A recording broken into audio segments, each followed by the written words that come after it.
Tense and time. আমরা আমাদের দৈনন্দিন জীবনে বিভিন্ন কাজ করে এসেছি, করছি বা করে থাকব। তার উপর ভিত্তি করে টেন্স বা সময়কে আমরা তিন ভাগে ভাগ করতে পারি: অতীতকাল, বর্তমানকাল, ভবিষ্যৎকাল। ইংরেজিতে যেটা টেন্স তিন প্রকার: past tense, present tense, future tense. Past tense মানে সবাই জানি অতীতকাল, যে কাজটা আমরা অলরেডি করে ফেলেছি বা করে এসেছি। প্রেজেন্ট মানে যেটা বর্তমানে করছি। আর ফিউচার মানে যেটা ভবিষ্যতে করব। প্রত্যেক টেন্সেরই আবার চারটা করে রূপ আছে: সিম্পল আর infinite, continuous, perfect and perfect continuous. পরে নজর দিব, পার্সন আর নাম্বারটা আমাদের ক্লিয়ার থাকতে হবে। তো তারপর আমরা শুরু করবো প্রেজেন্ট টেন্সে যাব। পার্সন আর নাম্বারটা হালকা করে দেখিনি প্রকার: first person, second person and third person. First person মানে আমি, আমরা, I and we. And second person তুমি, তোমরা। আর থার্ড পার্সন সে, ইহা, তারা, চেয়ার, টেবিল, বাকি যা আছে। এই পার্সনকে আমরা ক্লিয়ারলি মুখস্থ করার, মনে রাখার জন্য একটা জিনিস আমরা মুখস্থ করতে পারি বা মনে রাখতে পারি। এই যে আমি, আমরা, তুমি, তোমরা ছাড়া এই দুনিয়াতে আর আছে যারা, থার্ড পার্সন তারা। অর্থাৎ মানে আমি, আমরা মানে ফার্স্ট পার্সন, তুমি, তোমরা মানে সেকেন্ড পার্সন, আর এই পৃথিবীতে যা আছে আমি, আমরা, তুমি, তোমরা এই কথা দুটো ছাড়া যা আছে, chair, table, mobile, pencil, pen, বাকি সব থার্ড পার্সন। তাহলে পার্সন মোটামুটি হালকা করে বোঝানোর চেষ্টা করেছি। হ্যাঁ, first person, second person, third person. আমি, আমরা ফার্স্ট পার্সন, তুমি, তোমরা সেকেন্ড পার্সন, আর বাকি যা আছে সব থার্ড পার্সন। এবার আমরা হালকা নজর রাখবো নাম্বারে। নাম্বার দুই প্রকার: singular number, plural number. Singular number মানে এক বচন, অর্থাৎ একটা, এক পিস, অর্থাৎ এক বোঝাবে যে কোনো জিনিস। আর প্লুরাল নাম্বার মানে একের অধিক, সে 2, 3, 4, 5 তারও বেশি। সেটা হচ্ছে singular number and plural number. যেমন আই সিঙ্গুলার, এর প্লুরাল হবে উই। হি এর প্লুরাল হবে দে। চেয়ার এর প্লুরাল হবে চেয়ার্স। এভাবে বুঝাই। আচ্ছা, পার্সন অ্যান্ড নাম্বার প্রায় তোমরা সবাই জানো, আর দেরি না করে আমরা একেবারে টেন্সে চলে যাচ্ছি। প্রথমে আমরা পুরো প্রেজেন্ট টেন্স, অর্থাৎ বর্তমানকাল। প্রত্যেক টেন্সেরই যেমন চারটা করে রূপ আছে বললাম: present indefinite, present continuous, present perfect, present perfect continuous. আমরা প্রথমে একটু প্রত্যেকটা একটু হালকা করে দেখে নিই। প্রেজেন্ট ইনডিফিনাইট অর্থাৎ সাধারণ বা নিত্য বর্তমানকাল, মানে আমরা রোজকার দিনে যে সাধারণ দিনে যেটা করে থাকি নিত্য বর্তমানকাল, অর্থাৎ আমরা ভাত খাই, সাইকেল চালাই, ঘুমাই ইত্যাদি কাজ যেগুলো আমরা রোজ করি, নিত্য নৈমিত্তিক ঘটনা যেগুলো, সেগুলো হচ্ছে প্রেজেন্ট ইনডিফিনাইট। আর প্রেজেন্ট কন্টিনিউয়াস মানে একটা পার্টিকুলারই সময় বোঝাবে, অর্থাৎ বর্তমানে করছি। যেমন আমি এখন একটা লিখছি বা তোমরা যেমন আমার ভিডিওটা দেখছো, এটা একটা কন্টিনিউয়াস, এটা একটা ঘটমান বর্তমানকাল। প্রেজেন্ট পারফেক্ট মানে পুরা ঘটিত, অর্থাৎ পূর্বে ঘটেছে এমন কোনো কাজ যেটা বর্তমানে তার ফলটা রয়েছে। ঘটনাটা পূর্বে ঘটেছে কিন্তু ফলটা বর্তমানে এখনো রয়েছে, সেটা হচ্ছে পুরা ঘটিত, অর্থাৎ প্রেজেন্ট পারফেক্ট।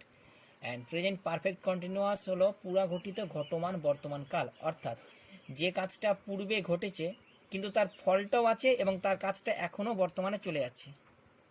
অর্থাৎ যেমন এটা উদাহরণ দিলে বলতে পারবো, যেমন 1999 সাল থেকে এই বাড়িতে বাস করছি, আমরা আসা হয়েছে 1999 সালে, কিন্তু বাস এখনো আমরা করে যাচ্ছি, অর্থাৎ পুরা ঘটিত ঘটমান বর্তমানকাল।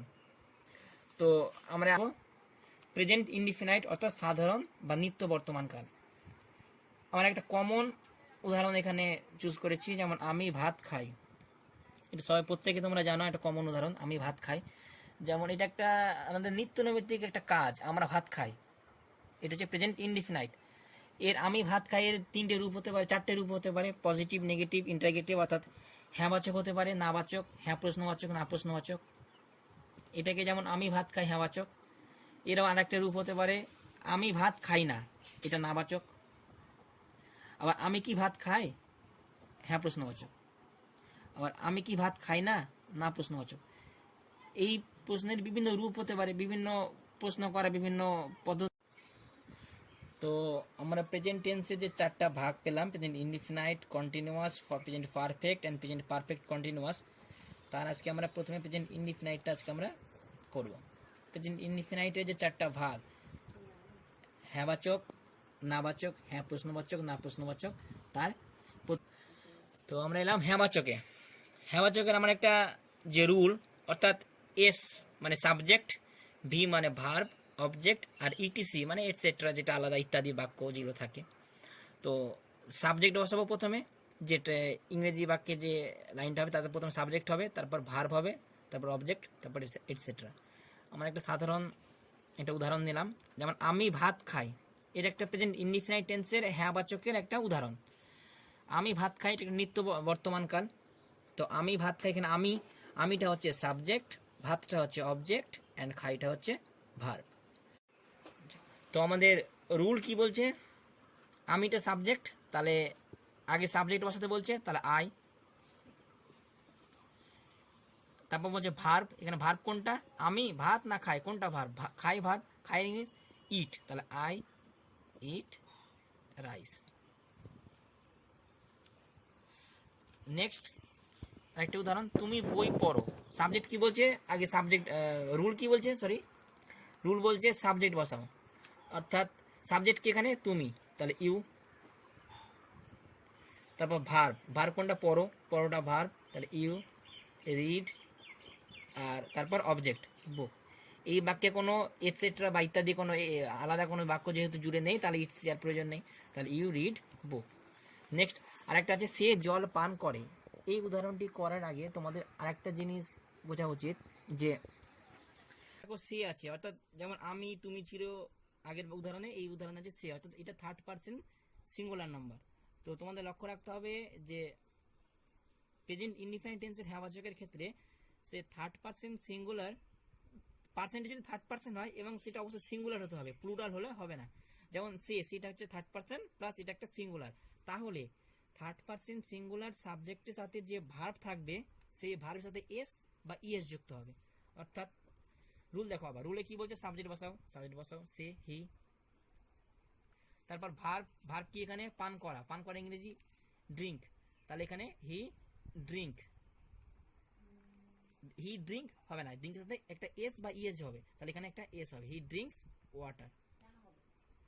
এর আগে যেমন ইউ রিড বুক হলো, এখানে ইউ রিডস হলো না, কারণ এটা তুমি ছিল আমি ছিল, অর্থাৎ ফার্স্ট পার্সন সেকেন্ড পার্সন, কিন্তু এক্ষেত্রে এটা third person plus singular number, অর্থাৎ তাহলে আমাদের লক্ষ্য রাখতে হবে এবার থেকে যে প্রেজেন্ট, বিশেষ করে প্রেজেন্ট ইনডিফিনাইট টেন্সের হ্যাঁ বাচকের ক্ষেত্রে যদি সাবজেক্টটা থার্ড পার্সন সিঙ্গুলার হয়, তাহলে তার যে ভার্ব সেই ভার্বের সাথে এস বা ইএস যুক্ত হবে, তাহলে সেক্ষেত্রে হি ড্রিঙ্কস ওয়াটার। তাহলে সেই একই রকম ভাবে আরেকটি উদাহরণ দেখো, যেমন বাবা বাজারে যায়, তাহলে বাবা কোন পার্সন, ফার্স্ট পার্সন তো না, নিশ্চয়ই সেকেন্ড পার্সন না, তাহলে সেটা থার্ড পার্সন, তাহলে বাবা ফাদার। এখানে ফাদার এর ভার্ব কোনটা, যায়, অর্থাৎ যাওয়ার ইংরেজি গো, তাহলে এখানে গো ওর সাথে এস বা ইএস হবে, যেহেতু গো তাহলে এখানে ইএস, গোস টু মার্কেট, অর্থাৎ ফাদার গোস টু মার্কেট, যেহেতু এটা থার্ড পার্সন সিঙ্গুলার নাম্বার। তাহলে আমাদের লক্ষ্য রাখতে হবে অবশ্যই এবার থেকে যে থার্ড পার্সন সিঙ্গুলার ক্ষেত্রে যে ভার্ব থাকবে তার সাথে এস বা ইএস যুক্ত করবো। তাহলে আমাদের মোটামুটি বলেছি।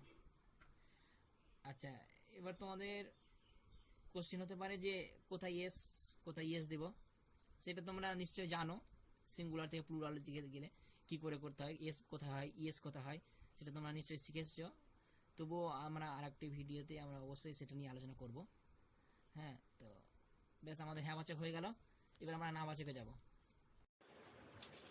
ঠিক, না বাচকের ক্ষেত্রে subject plus do oblique does plus not plus verb plus object plus etc, এটুকু অ্যাড হয়েছে। এই নট আর ডু অবলিক ডাস, অর্থাৎ কোথাও ডু বসবে, কোথাও বা ডাস। ডু কোথায় হবে আর ডাস কোথায় হবে তোমাদের আরেকবার বলে দিচ্ছি। ডু হবে প্রায় সব ক্ষেত্রে ডু হবে, আর ডাসটা অনলি হবে থার্ড পার্সন সিঙ্গুলারের ক্ষেত্রে, সেটাকে অবশ্যই থার্ড পার্সন হতে হবে, আমি আমরা ছাড়া আর যা বাকিগুলো সেই ক্ষেত্রে থার্ড পার্সনের ক্ষেত্রে, এবং সেটা অবশ্যই তাকে সিঙ্গুলার হতে হবে।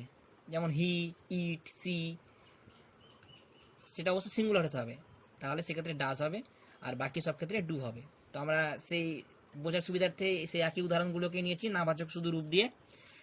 যেমন আমি ভাত খাই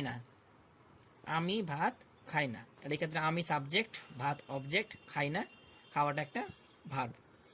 তো আমরা রুল ওয়াইজ দেখো, প্রথমে কি বলছে রুলে, সাবজেক্ট, তাহলে এখানে আই। তারপর কি বলছে, ডু অবলিক ডাস, হয় ডু বসাও না হয় ডাস, কোনটা বসবে, অবশ্যই ডু বসবে, ডাস বসবে না, কারণ এটা তো থার্ড পার্সন না, আর তার সিঙ্গুলার তো কোনো ব্যাপারই আসবে না যেহেতু থার্ড পার্সন না। তাহলে এখানে হবে আই ডু তারপর কি নট, তারপর কি ভার্ব অর্থাৎ ভার্ব খাই ইট, তারপর অবজেক্ট অর্থাৎ ভাত অর্থাৎ rice, I do not eat rice. ঠিক একইভাবে তুমি বই পড়ো না অর্থাৎ সাবজেক্ট তুমি ইউ, তারপর ডু অবলিক ডাজ অর্থাৎ ইউ ডু হবে, এখানে তো ডাজ হবে না যেহেতু ইউ সেকেন্ড পার্সন তোমরা জানো, তো ইউ ডু, তারপর নট আর ভার্ব রিড, তারপর অবজেক্ট কি বুক, তাহলে you do not read book. এবার আমরা একটা উদাহরণ নেব, সে জলপান করে না, এক্ষেত্রে সে সাবজেক্ট হি, তারপর ডু অথবা ডাজ, এক্ষেত্রে আমরা ডু দিব না ডাজ ডাজ, কারণ হিটা অবশ্যই থার্ড পার্সন প্লাস এটা আবার সিঙ্গুলার, তাহলে হি ডাজ, তারপর নট রুল ওয়াইজ নট হলো, তারপর ভার্ব পান করা ড্রিঙ্ক, তারপর object water, he does not drink water, he এক্ষেত্রে ডাজ হলো যেহেতু থার্ড পার্সন সিঙ্গুলার। আবার বাবা বাজারে যায় না, তাহলে বাবা থার্ড পার্সন সিঙ্গুলার ফাদার, এখানে হবে ডাজ যেহেতু third person singular does not go to market, father does not go to market. ঠিক আমরা আরেকটা উদাহরণ এক্সট্রা নিব, যেমন তারা বা তারা অর্থাৎ দে, তারা মাছ ধরে না, তাহলে এখানে তারা দে। এবার আমরা ডু দিব না ডাজ, দেটা আমাদের তো থার্ড পার্সন, ফার্স্ট পার্সনও না সেকেন্ড পার্সনও না থার্ড পার্সন, তাহলে এখানে ডাজ বা ডু কোনটা দেবো, ডু দিব, অবশ্যই ডু দিব, কারণ এটা অবশ্যই প্লুরাল, যদি এটা সিঙ্গুলার হতো তাহলে আমরা ডাজ দিতাম, যেহেতু প্লুরাল সেহেতু ডু।